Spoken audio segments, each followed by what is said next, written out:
এখন লেজা ভর্তা, দেখো মাছের, ইলিশ মাছের লেজা ভর্তা হবে, সেই জন্য লেজা ভর্তার মাছটা ভাজা হয়ে গেছে, আর তার সঙ্গে এই দেখো এই শুকনো লঙ্কাটাও ভাজা হয়ে গেছে। আজকে তোমাদের সাথে শেয়ার করছি ইলিশ মাছের লেজা ভর্তার রেসিপি। এই দেখো, এবার ওই তেলের মধ্যেই একটু পেঁয়াজ দিয়ে দেওয়া হলো, আর পেঁয়াজ রসুন কাঁচা লঙ্কা। আচ্ছা, পেঁয়াজ রসুন কাঁচা লঙ্কা কুচি এই দেখো দিয়ে দেওয়া হলো ওই তেলের মধ্যেই। আর আজকে শেফ হচ্ছে আমার বৌদি, তো টাকা ছিল। এই যে এবার এটাকে ভাজা হচ্ছে। ভাজা ভর্তায় কি কি মশলা যাবে? শুধু পেঁয়াজ রসুন আর লঙ্কা ভেজে তারপর রসুন মাখাবো। আচ্ছা, শুধু পেঁয়াজ রসুন লঙ্কা ভেজে তারপরে এর সাথে মাখানো হবে, আর সাথে একটু নুন যাবে মনে হয়, একটু সাথে নুন যাবে। তো এটা এখন ভাজা ভাজা হতে থাকো। এই দেখো এখানে কাটাগুলো বাছা হচ্ছে, কারণ লেজা ভর্তা করার সময় কাটাগুলোকে বেছে রাখতে হয়। রে তুই রেসিপি বলবি তো, আমি তো বলে দিচ্ছি রে। কে রান্না করছে, কে রেসিপি বলছে? আমি রান্নায় মন দিয়ে মন দিয়ে রান্না করছি। সাবাস।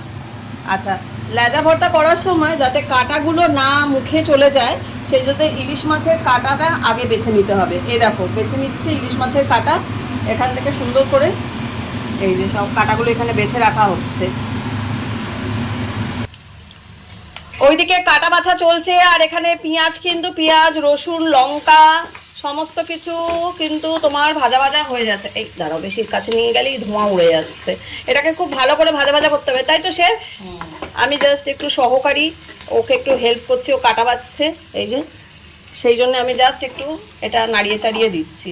এটা খুব ভালো করে একটু ভালো করে একদম লাল লাল করে ভেজে নিতে হবে। এই দেখো লাল লাল করে ভাজা হয়ে গেছে, ঠিক আছে। ইলিশ মাছের লেজা ভর্তার জন্য লাল লাল করে পেঁয়াজ রসুন আর কাঁচা লঙ্কা ভাজা হয়ে গেছে। এবার আমি গ্যাসটা বন্ধ করে দিচ্ছি। এই যে হয়ে গেছে কাটা বাছা, এই যে এত কাটা বেরিয়েছে তার থেকে। এবার ছড়া তাহলে তোর হাতগুলো দেখা যাচ্ছে না। এই যে যেগুলো ভাজা, যে ইয়েগুলো ছিল লঙ্কাগুলো, সেগুলোকে এবার নুন দিয়ে ডলে নিচ্ছে। দেখো আমি আমি বকে দিচ্ছি আমাদের শেফকে, হাত ছড়া, ও রান্না করছে সব ওই। আর এবার নেওয়া হচ্ছে এই যে তেলগুলো, এবার এই যে পেঁয়াজ ভাজা রসুন ভাজা এই সমস্তগুলো এবার নেওয়া, এই যে নিয়ে নেওয়া হলো। এবার এইগুলোকেও ওর সাথে ভাজা ভাজা ভাজা ভাজা মানে ভাজা ভাজা না, মানে মাখতে হবে, চটকে ভালো করে ভর্তার সাথে মাখতে হবে।